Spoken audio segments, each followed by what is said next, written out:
Assalamualaikum warahmatullahi wabarakatuh. Waalaikumsalam warahmatullahi wabarakatuh. Innal hamdalillah nahmaduhu wa nasta'inuhu wa nastaghfiruh wa na'udzu billahi min shururi anfusina wa sayyiati a'malina.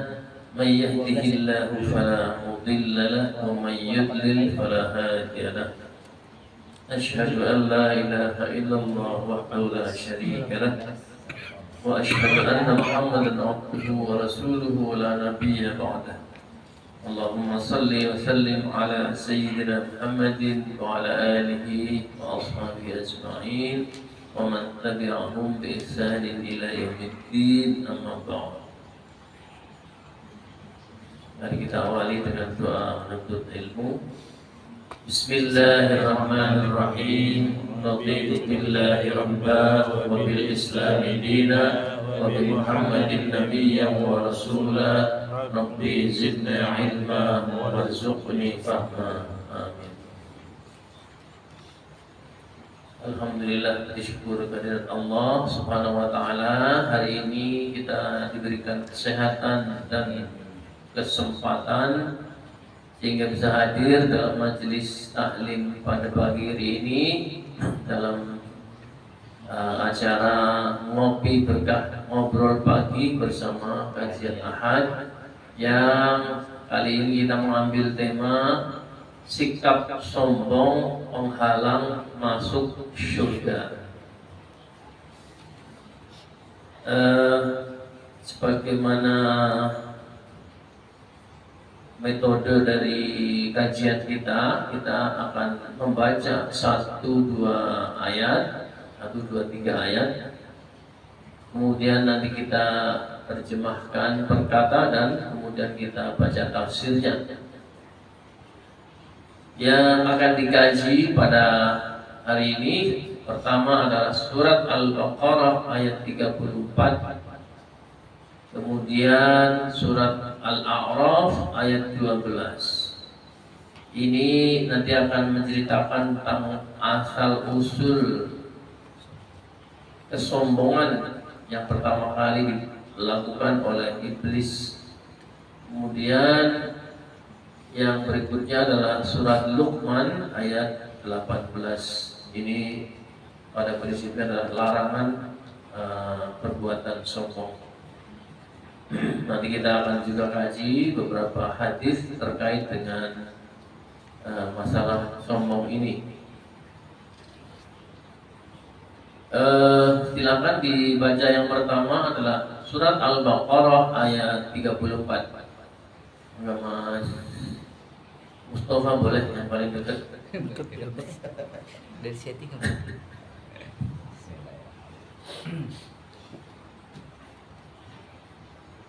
أعوذ بالله من الشيطان الرجيم. بسم الله الرحمن الرحيم. وإذ قلنا للملائكة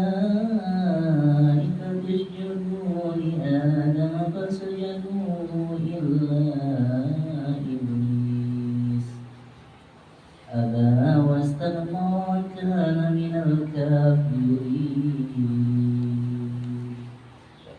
Ya, masih yang berikutnya Mas Adin silakan. Al-A'raf ayat 12.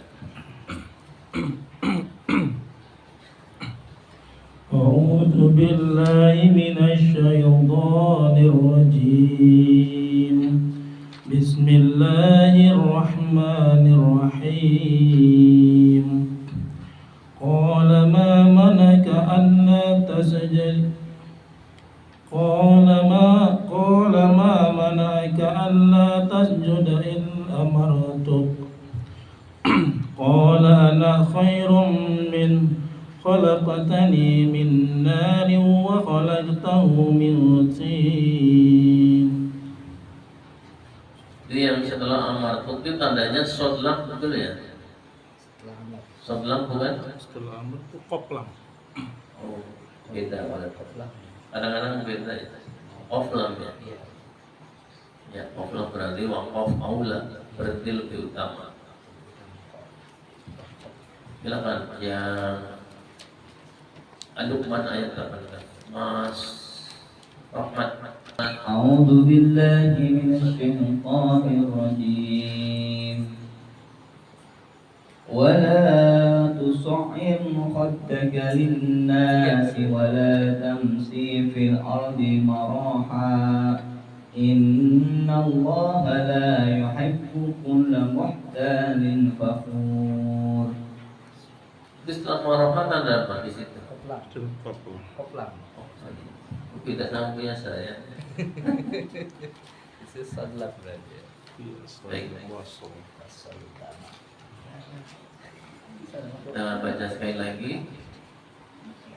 A'udzu billahi minasy syaithanir rajim. Bismillahirrahmanirrahim. وَإِذْ قُلْنَا لِلْمَلَائِكَةِ اسْجُدُوا لِآدَمَ فَسَجَدُوا إِلَّا إِبْلِيسَ أَبَى وَاسْتَكْبَرَ وَكَانَ مِنَ الْكَافِرِينَ. Jadi ini ayat 34 surat Al-Baqarah. Kita terjemahkan berkata, wa'il, dan ketika, biasanya diterjemahkannya dan ingatlah ketika. Wa'il qulna, dan ingatlah ketika. Qulna itu asalnya dari qala, fi'il madhi. Qala artinya dia berkata. Kalau kami berkata, qulna. Kalau saya berkata, qultu. Kalau engkau laki-laki berkata, qulta. Kalau engkau perempuan berkata, qulti. Jadi, wa in qulna, dan ingatlah ketika kami berkata. Kalau Allah yang berfirman, kami berkata, Allah berfirman. Lil malaikati, kepada para malaikat. Jadi malaikat ini jamak dari al-malak. Al-malak satu malaikat, malaikat banyak malaikat. Apa yang dikatakan oleh Allah? Usjudu. Usjudu itu fi'il madhinya adalah sajada. Sajada artinya dia sujud, yasjudu. Sajadah dia telah duduk, yasjudu dia akan atau sedang duduk. Kalau sedang sujud. Kalau sujudlah maka usjud. Kalau satu orang disuruh sujud maka usjud. Kalau dua orang usjudah. Banyak orang disuruh sujud, usjudu. Usjud. Jadi kalau huruf ketiganya pakai dhammah maka fathahnya dibacanya u. Kalau usjud. Kalau tengahnya fathah, pada fathahnya dibaca i. Ya, iqra. Kalau ijlis iqra. Tapi kalau tengah yang huruf ketiganya u maka dibaca usjud, tidak boleh isjud, tidak boleh asjud, tapi usjud. Jadi ini kalau kita memisahkan saya. Wa idh qulna lil malaikati, dan ingatlah ketika kami berfirman kepada para malaikat. Nah, ini kan dipenggal nih, maka bacanya adalah usjudu, bukan asjudu atau isjudu, tapi usjud.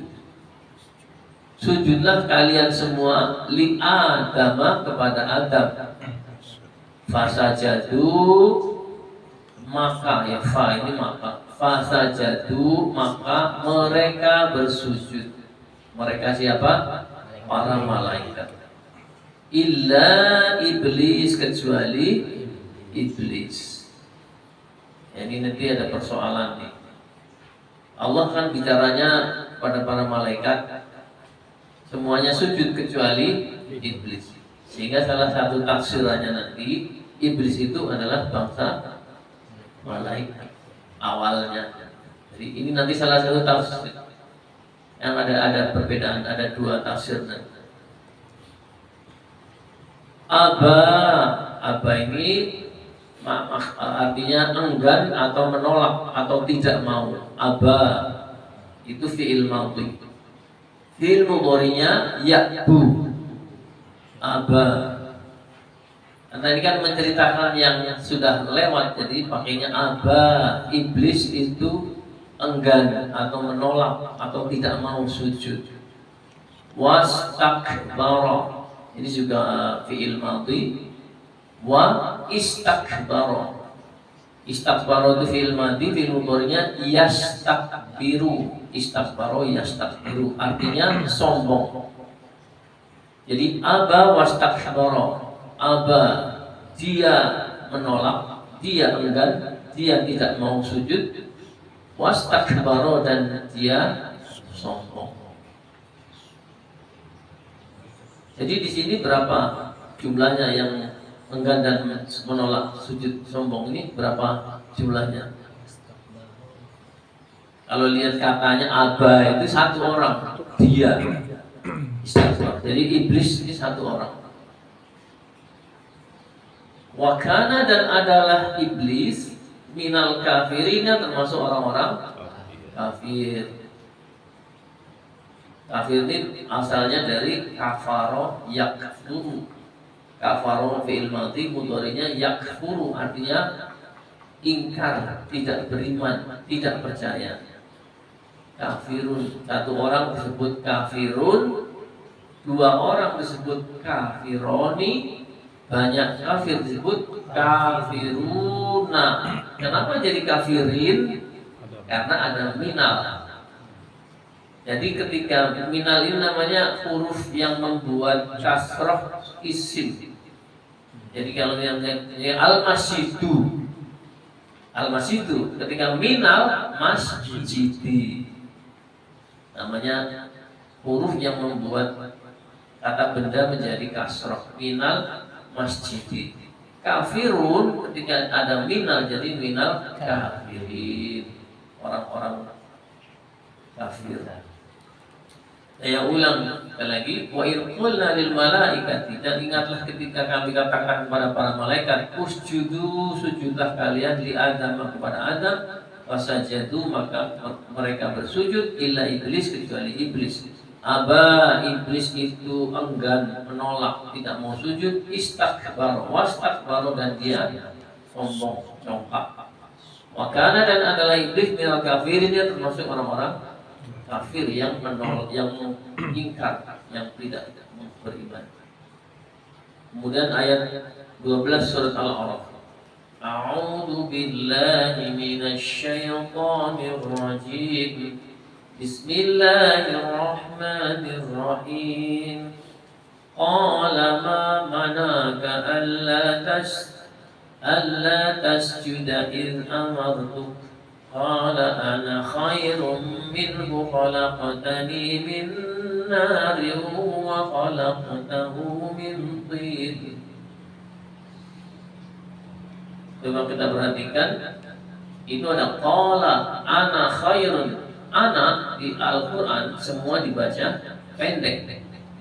Qala, padahal ada alifnya ya. Qala ana khairun.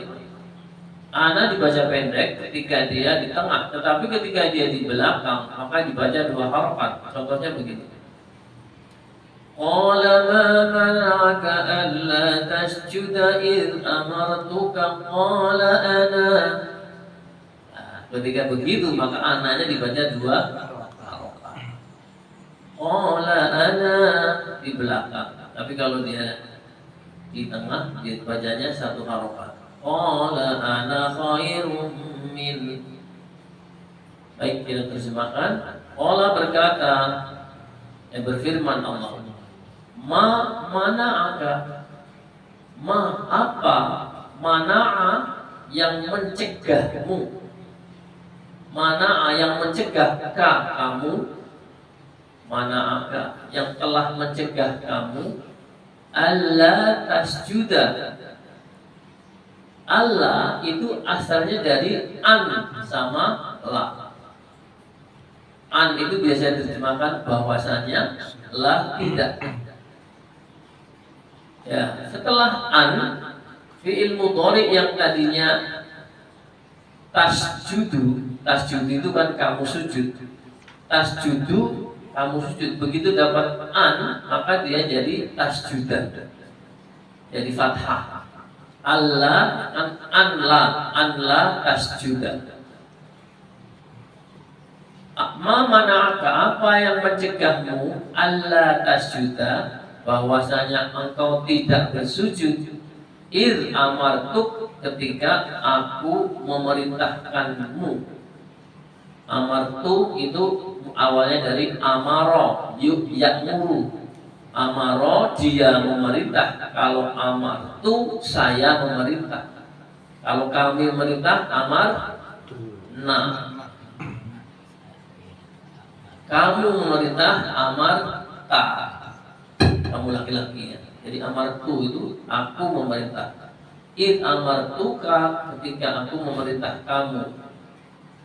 Allah berkata iblis, ana khairum minhu. Aku lebih baik dari dia Adam. Ini yang jadi persoalan. Di sombong itu merasa lebih baik dari orang lain sehingga meremehkan orang lain. Salah satu ciri sombong adalah meremehkan orang lain, merasa lebih baik dari orang lain. Ana khairum minhu. Ini penyakit manusia. Kalau kita bersikap merasa lebih baik dari orang lain, maka kita sebenarnya sedang meniru iblis. Ana khairum minhu, saya lebih baik dari dia dalam masalah ilmu, dalam masalah kecantikan, ketampanan, kuasaan, apa saja yang membuat dia merasa lebih, kemudian dia merasa lebih baik, maka itu menjadi bentuk kesombongan dan itu meniru iblis. Ana khairum minhu, aku lebih baik dari dia. Khalaqta, engkau menciptakan ni aku.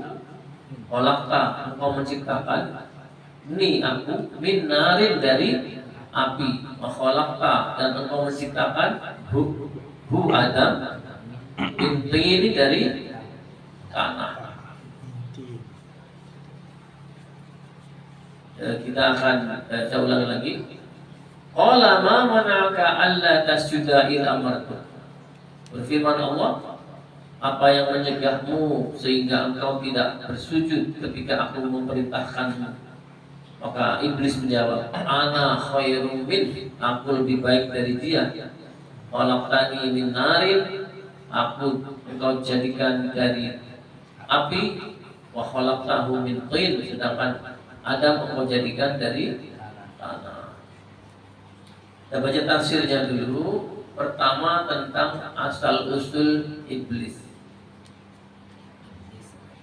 Tadi saya sudah sampaikan bahwa ada tafsir, sama-sama ada dalilnya. Yang pertama bahwa iblis itu asal usulnya adalah dari bangsa malaikat, hanya kelompoknya kelompok jin, namanya kelompoknya kelompok jin, tapi dia malaikat. Ini tidak akan saya bahas. Yang akan saya bahas adalah bahwa iblis itu bangsa jin. Jadi saya lebih meyakini bahwa iblis itu adalah bangsa jin karena memang ada dalil.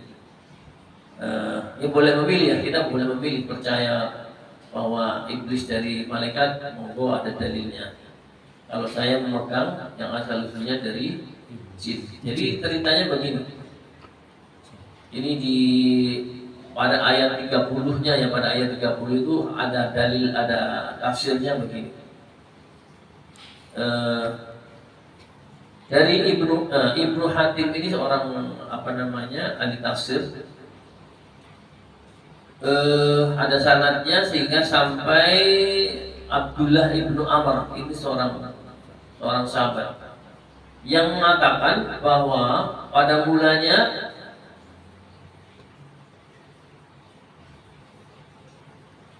jin Banul Jan adalah penghuni bumi sebelum Adam diciptakan dalam tenggang masa 2000 tahun.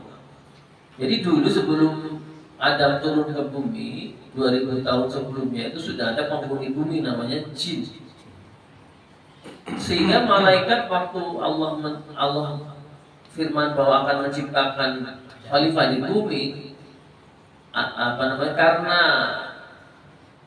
malaikat pernah punya pengalaman bahwa makhluk yang bernama jin penghuni bumi dulu membuat kerusakan, ya, membuat kerusakan, dan Allah mengirimkan bala tentara para malaikat, kemudian malaikat memerangi jin itu sehingga mengejar mereka sampai ke pulau-pulau di berbagai lautan. Makanya kan sekarang kerajaannya jin ini menurut cerita orang tuh di lautan. Oh gitu loh. Tapi ini menurut keterangan hadis ya. Jadi mengejar jin tadi, para jin sampai ke pulau-pulau di berbagai lautan. Dan yang namanya iblis ini adalah waktu itu jin yang masih kecil. Kemudian dibawa kepada malaikat, dibawa malaikat untuk ikut dengan malaikat. Kemudian menjadilah jin ini menjadi seorang yang sangat soleh sehingga selevel dengan malaikat. Ini asal usulnya iblis. Ini terhadap ayat ini yang tadi yang sudah dibaca, maka ini dari Ibnu Jarir. Ibnu Jarir ini adalah ahli tafsir yang membuat tafsir tafsir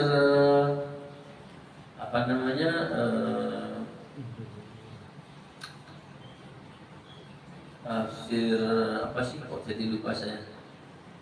Ibnu Jarir ini sama dengan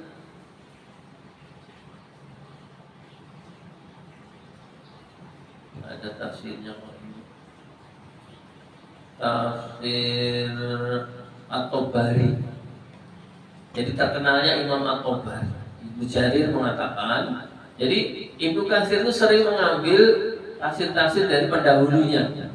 Ibnu Jarir ini generasi sekitar 250-an Hijriah. Jadi masih dekat dengan tabi'in. Ibnu Jarir atau Imam At-Tabari ini diambil oleh Ibnu Katsir, mengatakan telah menceritakan kepada kami Muhammad ibnu Bashar, telah menceritakan kepada kami Adi ibnu Abi Adi dari Aus, dari Al Hasan. Al Hasan ini siapa anaknya? Ali. Jadi sumbernya dari Al Hasan yang menceritakan iblis itu tidak sama sekali bukan termasuk golongan malaikat. Jadi menurut Hasan bin Ali itu iblis bukan golongan malaikat. Saya mau ikuti pendapatnya itu. Dan sesungguhnya iblis itu asalnya dari golongan jin, seperti Adam asalnya dari golongan manusia. Ini Ibnu Katsir mengomentari sanad riwayat ini berpredikat sahih dari Hasan. Jadi tidak ada yang cacat dari urutan perawinya sampai kepada Hasan. Hadisnya sahih, bersumber dari Hasan bin Ali bin Abi Thalib. Lagi, jadi di sini asal usul iblis adalah dari bangsa jin. Kemudian Sunaid Ibnu Daud mengatakan bersumber dari Sa'id Ibnu Mas'ud yang mengatakan dulu para malaikat memerangi jin. Dan iblis yang saat itu masih kecil, ya, tadi kan sudah saya sampaikan, iblis yang saat itu masih kecil tertawan. Lalu iblis hidup bersama para malaikat dan ikut beribadah dengan mereka sampai dia menjadi penjaga surga. Jadi iblis itu awalnya penjaga surga. Ketika para malaikat diperintahkan sujud kepada Adam, mereka sujud kecuali iblis yang membangkang. Karena itulah disebutkan di dalam firman-Nya kecuali iblis, dan dia adalah dari golongan jin. Ini di dalam surat Al-Kahfi ayat 50 itu bahwa iblis itu dari golongan jin. Itu Al-Kahfi 50. Kalau mau nanti dilihat itu bahwa menyebutkan dari kana minal jinni, bahwasanya iblis itu dari jin. Kemudian yang kedua tentang makna sujud. Karena kan kalau syariatnya Nabi Muhammad, sujud dan rukuk itu hukumnya haram kepada sesama makhluk. Ruku dan sujud hanya boleh kepada Allah. Kenapa waktu itu Allah memerintahkan sujud? Nah, ini sebagian ulama mengatakan bahwa sujud itu merupakan penghormatan dan salah untuk memuliakan. Jadi bukan sujud menyembah, tapi penghormatan dan memuliakan.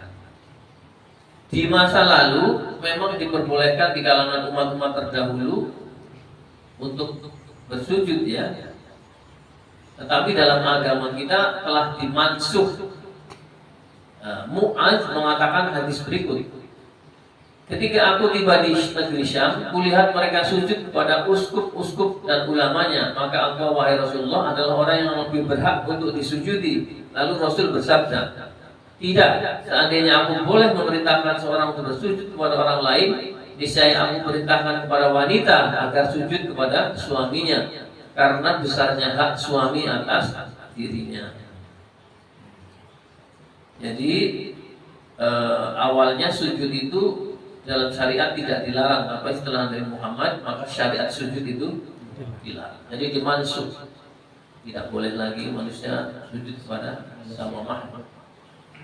Terus berikutnya tentang kesombongan penyebab iblis keluar dari surga. Qatadah mengatakan sehubungan dengan makna firman-Nya, maka bersujudlah mereka para malaikat kecuali iblis. Ia enggan dan takabur dan adalah dia termasuk orang-orang kafir. Menjelaskannya, musuh Allah alias iblis dengki terhadap Adam karena kehormatan yang telah diberikan oleh Allah kepada Adam. Dan ia berkata, aku berasal dari api, sedang ia dari tanah.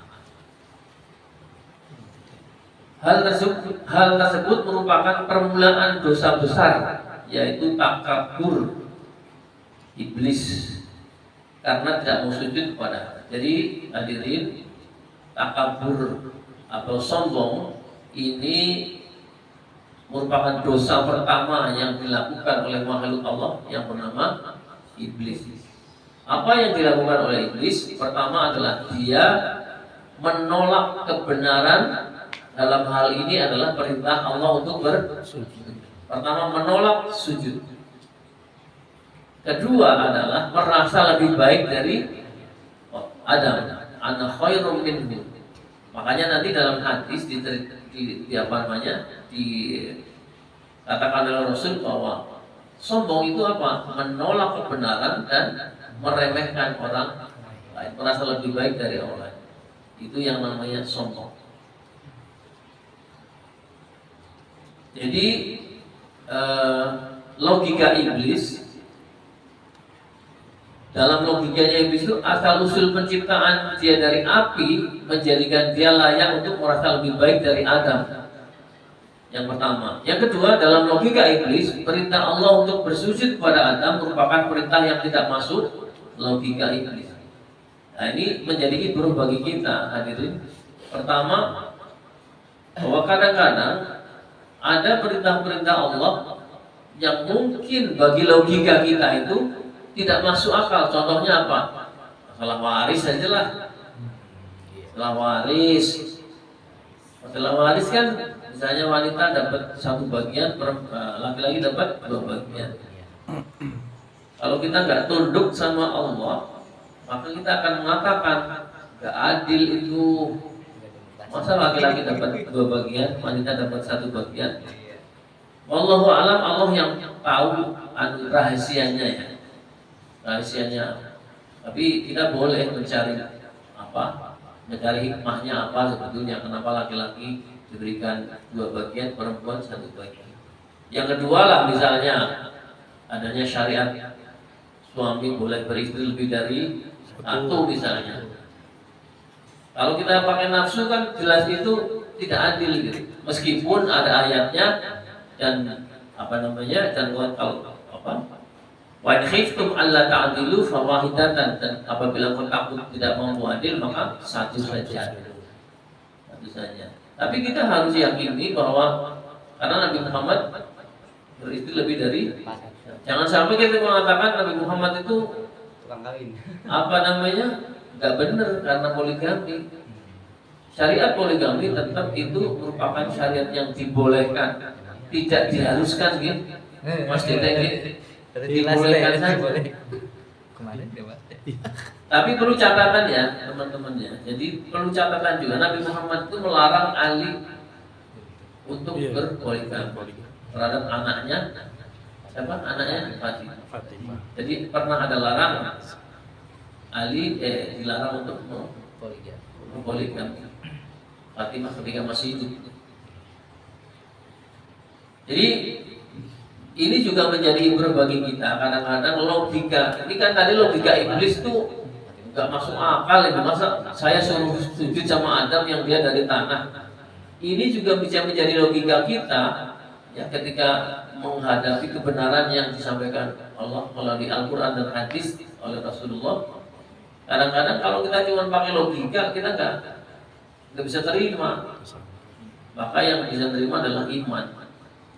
Kalau kita udah yakin bahwa Islam itu benar, apa yang disampaikan Al-Quran dan hadis itu benar, maka kita tidak perlu ragu-ragu lagi. Karena Al-Quran diawali dengan Alif Lam Mim Dzalikal Kitabu La Raiba Fiha. Udah awal-awal sudah sama Allah itu sudah diberi batasan. Dzalikal Kitabu. Dzalika itu sebenarnya artinya itu ya, tapi bimakna ini li ta'zim. Inilah kitab, dzalikal kitabu la raiba fiha, tidak ada keraguan di dalam Al-Qur'an ini. Jadi saya mengajak kepada hadirin semua, kita jangan sampai meragukan satu ayat pun dan satu hadis sahih pun yang yang kita terima. Karena begitu kita nggak yakin sama satu ayat, itu kita bisa dihukumi kafir. Satu ayat Al-Quran kita nggak yakin, kita dihukumi kafir. Antara kita yakin dan kita belum bisa melaksanakan itu beda ya, beda. Kan kita bisa gini, yakin bahwa sholat itu wajib, bahwa kita belum sholat itu masalah beda ya gitu ya, masalah lain. Tapi kita tetap yakin bahwa sholat itu wajib dan kalau meninggalkan dosa. Beda hukumnya, saya meninggalkan sholat karena saya udah gak yakin, itu udah kafir. Tapi kalau saya gak sholat karena saya males, itu ya baru dosa besar aja gitu. Belum kafir. Jadi ini pertama itu logika kita terhadap kebenaran. Mari kita luruskan dengan iman. Kedua, kadang-kadang kita juga apa yang dilakukan iblis, bahwa ana khairum minhu, saya merasa lebih baik dari orang lain, itu potensinya sangat besar bagi kita. Ketika kita punya harta lebih kaya kan, gampang meremehkan orang, ya enggak? Ya sama tetangga, sama temen ya, kadang-kadang kalau kita merasa lebih kaya itu gampang meremehkan. Yang kedua, kalau kita merasa lebih cantik, lebih tampan, ya, kemudian yang kita punya kekuasaan, kedudukan, gampang meremehkan orang lain. Apalagi harta, tahta, wanita, apalagi pokoknya sesuatu kekuasaan. Dan kita perlu ingat bahwa akhir cerita dari seorang sombong karena sesuatu itu kan di dalam Quran kan sudah jelas. Fir'aun dengan kekuasaan dan kesombongannya dia hancur. Qarun dengan kekayaannya sombong dia hancur. Jadi mestinya kita belajar dari situ bahwa bentuk sikap merasa lebih baik dari orang lain itu akibatnya adalah kehancuran. Dan begini ya teman-teman ya, rasanya tidak pantas kita merasa sombong karena sesuatu yang sebetulnya bukan milik kita. Harta kan titipan, tampan titipan, udah usia 60 juga kayak saya udah nggak tampan lagi kan ya. Masih Ustaz. Udah diambil tampannya, cantiknya udah diambil sama Allah. Sehat milik Allah. Saya pernah cerita ya, saya pernah punya atasan itu gagah tinggi besar, dulu kena stroke. Gak bisa apa-apa, itu kena stroke. Jadi Allah mau ambil apa yang dia titipkan itu gampang. Ya jangan, nggak pantas kalau sombong ya. Harta Allah kasih apa itu kemarin tuh wabah apa namanya? Corona. Banyak banget orang-orang yang kaya jadi miskin, hancur bisnisnya. Jadi jangan sombong karena harta. Allah kirim api bakar semua. Gampang kalau orang mau menjadikan manusia jadi miskin itu gampang karena hartanya.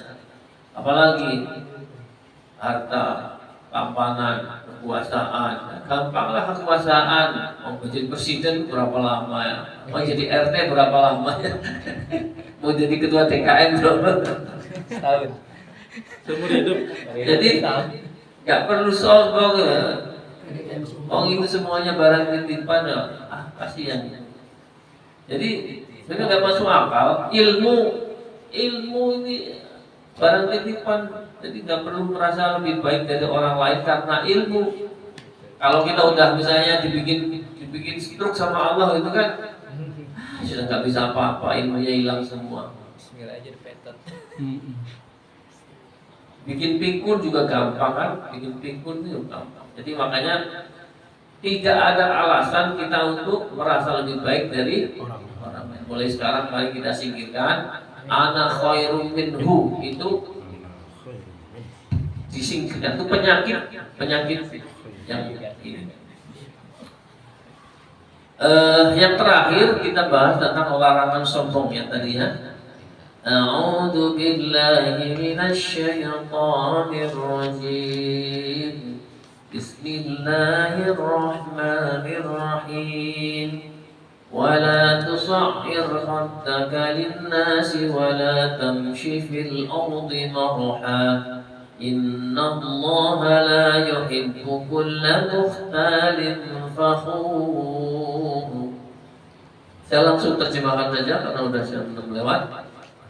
Wala tusa'ir khaddaka linnas, janganlah kamu memalingkan mukamu dari manusia karena sombong. Jadi sombong itu bisa diwujudkan dengan perilaku memalingkan muka. Ketemu nggak mau menyapa, ini salah satu bentuk kesombongan. Wala tamshi fil ardi marha. Jadi hukum kalau larangan di Quran itu hukum asalnya itu haram. Hukum asal, kecuali ada hadis yang memalingkan hukum itu. Jadi semua yang bersifat larangan itu haram. Maka kita haram memalingkan wajah dari manusia lain karena sombong. Wala tamshi fil ardi marha, dan janganlah engkau berjalan di bumi dengan angkuh. Jadi selain memalingkan muka, berjalan itu juga ada yang menunjukkan sikap yang sombong. Innallaha, sesungguhnya Allah, la yuhibbu, tidak menyukai kulla mukhtalin fakhur. Ya, mukhtalin fakhur. Mukhtal itu sombong. Fakhur, mukhtalin fakhur itu fakhur itu yang membanggakan diri. Ya, suka membanggakan diri. Mukhtal itu sombong. Fakhur itu suka membanggakan diri. Jadi ini ada beberapa sikap sombong. Visualisasinya mulai dari memalingkan muka, berjalan. Ada gitu ya orang yang jalannya kelihatan sombong gitu ya. Bahasa Sundanya teh naon teh? Sombong. Legek. Kemudian suka membanggakan diri ya. Aing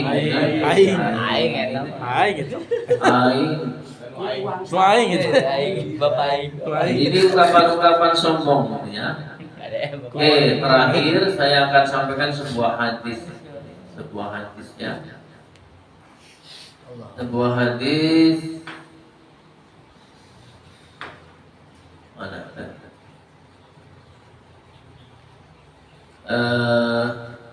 Dari Abdullah bin Mas'ud. Abdullah bin Mas'ud itu sahabat ya, Abdullah bin Mas'ud salah satu sahabat utama. Dari Abdullah bin Mas'ud dari Nabi SAW, beliau bersabda, tidak akan masuk surga orang yang ada kesombongan seberat biji sawi di dalam hatinya.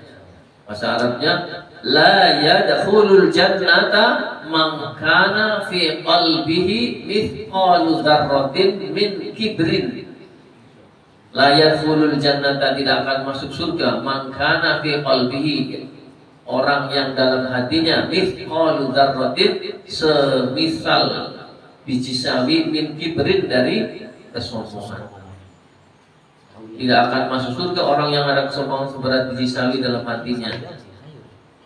Seorang laki-laki bertanya, sesungguhnya semua orang senang dengan baju bagus, sandal bagus, apakah itu kesombongan Rasulullah?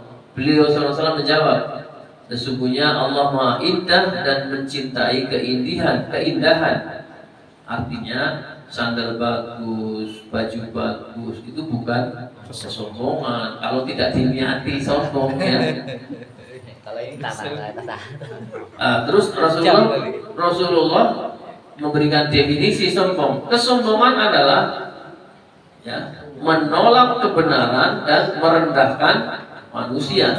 Bahasa Arabnya, al-kibru batarul haqqi wa ghamtun nasi.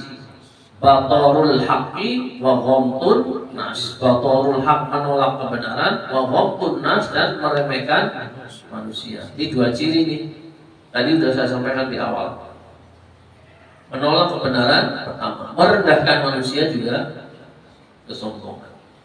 Jadi mudah-mudahan kita dihindari dari sikap sombong. Yang pertama telah mengeluarkan iblis dari rahmat Allah, dari surga.